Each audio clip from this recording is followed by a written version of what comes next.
Hello, thank you all for taking your time to learn more about Clearview. Our tech team at Valicom has spent the past few years working hard to refine this application, so we're really excited to share with you all the excellent features that Clearview has to offer.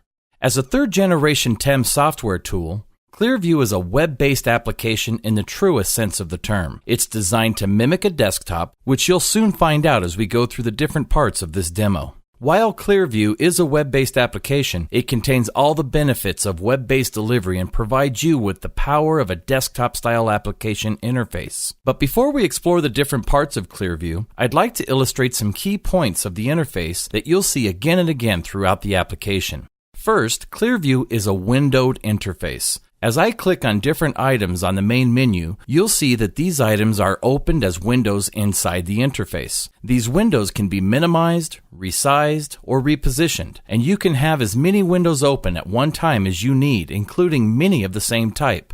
Using the Windows list in the toolbar, you can see all the windows that are currently open, making it easy for you to switch between them. Secondly, each window supports multiple tabs. For example, if I open up an account inside this window, that account will open in an additional tab next to the original list tab. And if I open another account, that account will also open in its own tab. Inside this one window, I could have as many accounts open as I want. So between the multiple windows and the multiple tabs, Clearview has the ability to support a lot of data concurrency.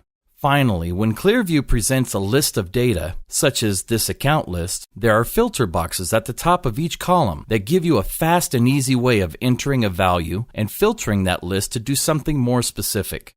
In addition to filtering, you can also sort these lists by clicking on the headers. Clearview can even export these lists directly into Excel. And when it does so, it will sort and filter all your data to the way it was before you exported it.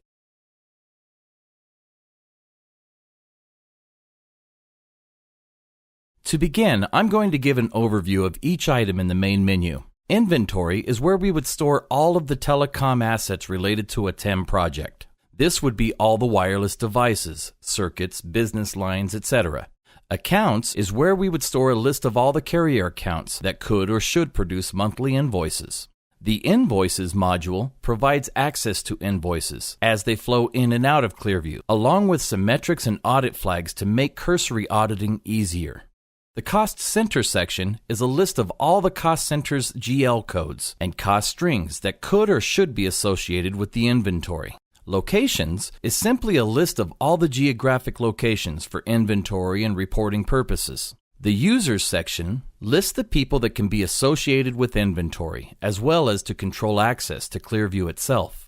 The Contract section is a list of all the wireless and wireline contracts, and those, of course, are associated with inventory and accounts. The Issues section is where we would store all the work items that pertain to the project, everything from billing address changes to contract negotiation. This is where we would store all the opportunities to receive credits and savings. The Orders section is similar to Issues, but it's procurement-based. This is a separate part of the system to track adds, moves, changes, and cancellations of service. And finally, we have a Report section that allows you to run standard and custom reports.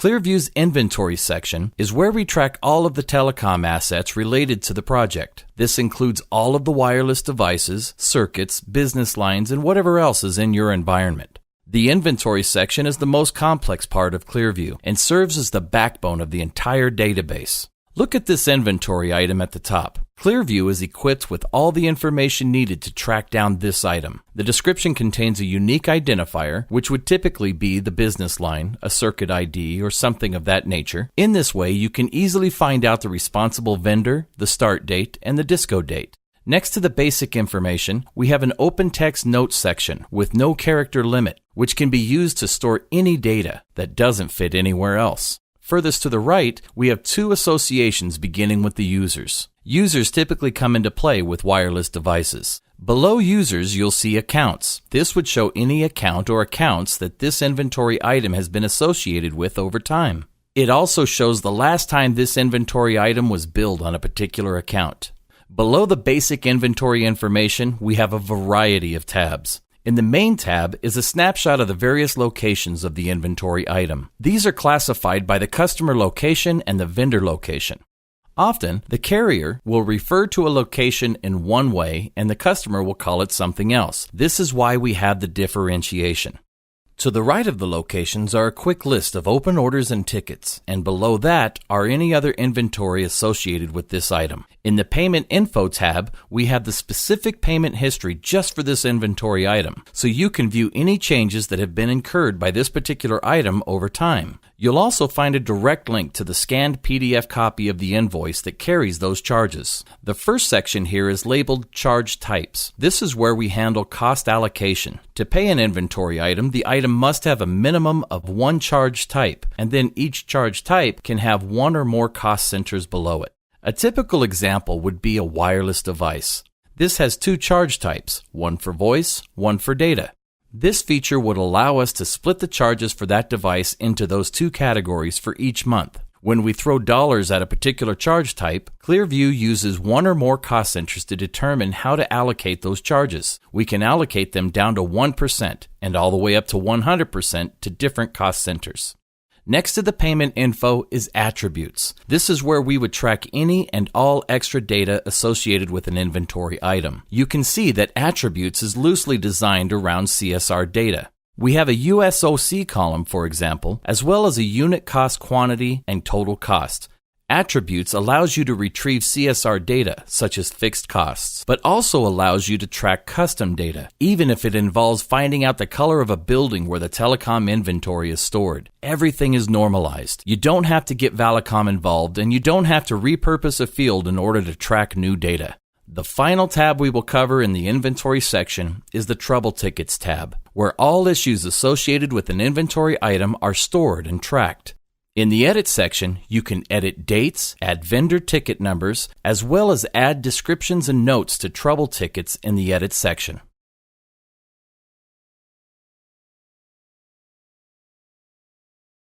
Next, we'll take a look at the Account section. When you drill into a specific account, you will see the basic fields that would track the details of this account: account number, vendor, start date, disco date. We also track remittance details so that Clearview can support an external system for disbursements. We also have 3 generic code slots. In this way, an AP system will have room to enter Clearview feedback, a vendor code, or something similar. Below the basic information, you'll see any invoices that have come through the system for this account, as well as the scanned PDF copy of that invoice. Below that, you'll see the inventory that's associated with this account for payment purposes.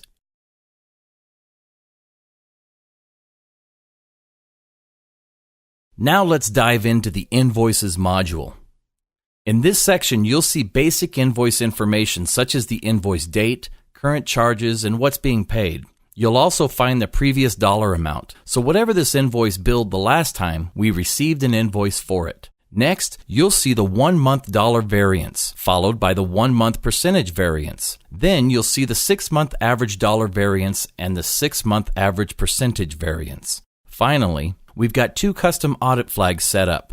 First, you'll see the number of open issues associated with either the account this invoice is billing or any of the inventory on this invoice. Then you'll see the number of open orders regarding the account or inventory. This way, you can easily view any existing disputes that need your attention.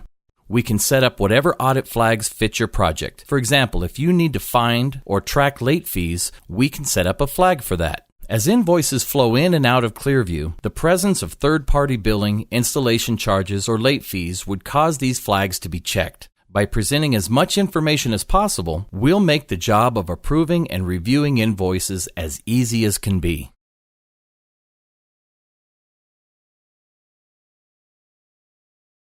Let's move on to the Cost Centers section. In this demo, you'll only see 2 parts, department and account, but in reality, we would set up as many cost center parts as you need. If you need 5 parts, there would be 5 columns. For 10 parts, there would be 10 columns. And we would name each part specifically to match the requirement. We will actually produce a mirror image of the cost code structure of the relevant AP system, making it much less confusing for you. When you drill into a specific code, it gives you a quick and easy way of viewing all the inventory that's currently set up to bill to this cost center.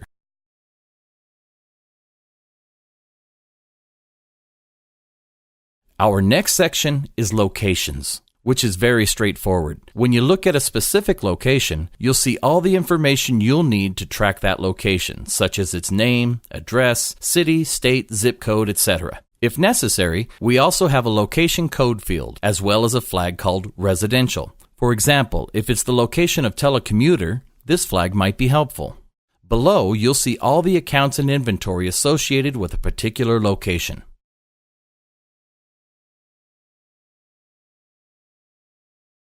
Clearview also offers a simple, streamlined way to approve invoices. Once an invoice has been processed and audited by Valicom, it's ready to be emailed to an assigned approver. Approvers can be assigned by cost, GL, or department codes, or even locations. All approver rules are assigned during the implementation stage. Once an invoice is ready for approval, the assigned approver will be sent a secure email containing the link to the Clearview invoice queue. Once the user signs in, he or she is prompted with a list of invoices that are pending approval. The queue also includes sortable fields of data containing charges, variants, account info, and any pertinent notes regarding the invoice. The approver can also access a PDF version of each invoice. Once an invoice has been approved, it will be added to the bill pay queue. If something looks off or incorrect in any of these invoices, they can be rejected and sent back to Valicom for disputes or credit requests.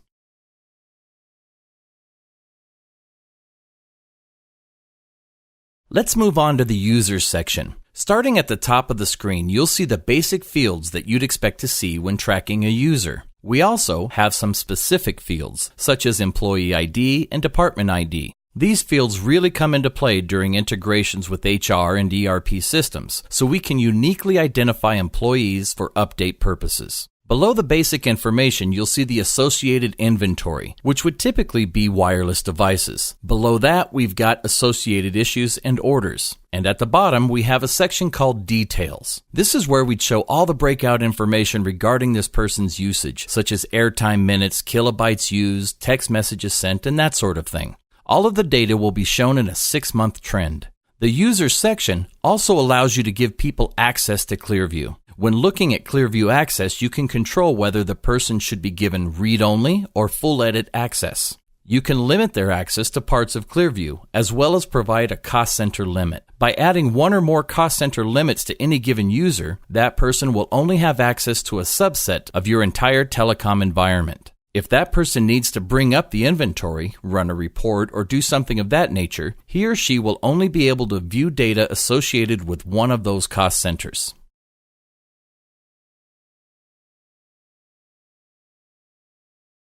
Now, let's take some time to explore the contract section.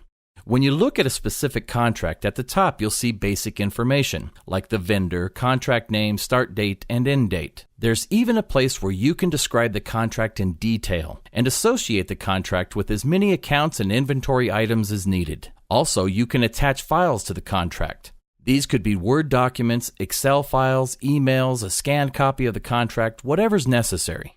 Plus, Clearview has a built-in contract expiration reminder system that will send out emails and provide in-system alerts when contracts are coming due. The amount of time for this alert system can be custom set as well, so it can be 90 days, 120 days, whatever meets your needs.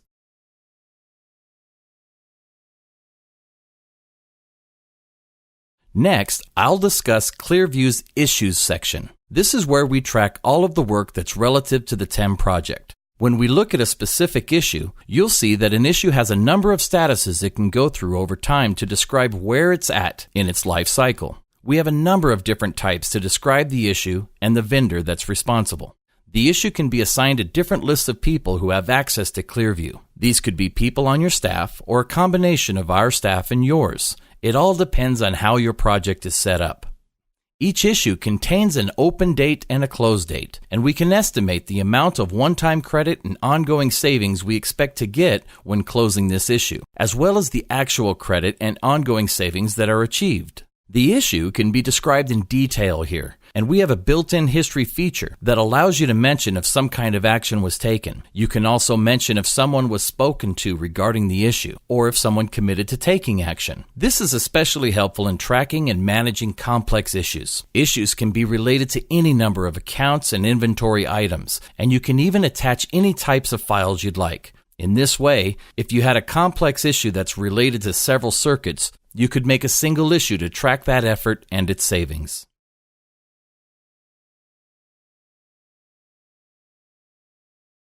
Similar to the Issues section, the Orders section allows you to track procurement activity. Orders contains a lot of the same features and functionality that you'll find in the Issues section. For example, it contains a description of the order, a history mechanism below the description, the ability to relate one order to any number of inventory items and accounts, and the ability to attach files to each other. However, an order can be associated with one or more users, and we have a number of additional date fields to track various SLAs as they relate to the implementation of a new or changed service. We've also included tracking number fields that can be used if necessary. The orders have different sets of statuses, different sets of order types that are more specific to procurement, and an additional action type field to indicate if we're adding, canceling, or upgrading a service. As you can see, this section is very similar to Issues, but we wanted to provide a separate, distinct part of Clearview to track procurement activity.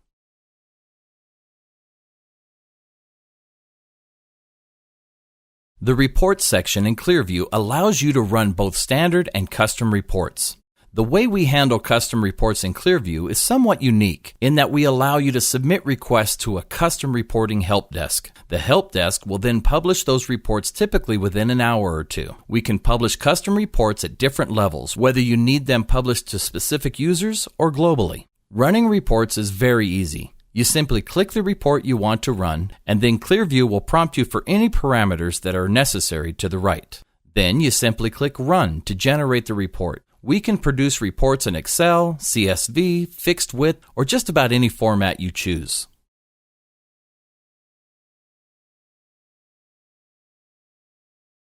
Clearview also has customizable dashboards that are powered by reports. Users can personalize their dashboards with charts, graphs, top 10 lists, or anything else that is important to their job function. Similar to reporting, these dashboard charts and graphs can be customized, and we can publish them very quickly, usually in a matter of hours.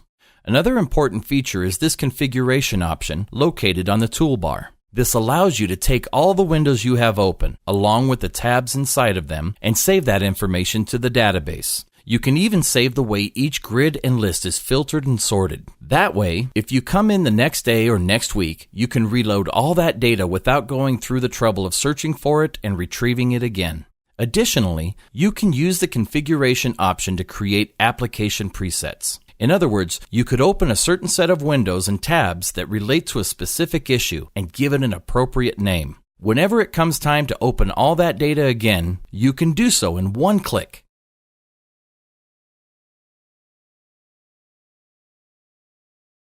Now let's move on to wireless optimization. With Clearview's basic wireless optimization tool, you could load in a number of plans in this top grid, along with what each plan provides in terms of peak minutes, off-peak minutes, kilobytes, and the plan's costs. And in this bottom grid, you could load any number of devices along with their requirements in terms of peak minutes, off-peak minutes, kilobytes, and their current costs. Then you simply click Optimize and let Clearview do the math. In this way, you'll find out which plan is most appropriate for each device. You'll also find out before and after cost comparisons, so you can see how implementing these changes will affect your bottom line.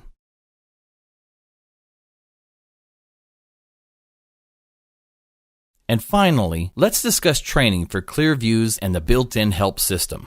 Our team provides unlimited training and refreshers for Clearview. We will train your team at implementation and then any time down the road by request. But if you just need a quick point in the right direction, Clearview is equipped with a built-in help system. The system is chapter-based, and each chapter contains a number of how-tos that give you step-by-step instructions on how to complete different functions, as well as a number of glossary-type definitions of terms that you might come across in that part of the system.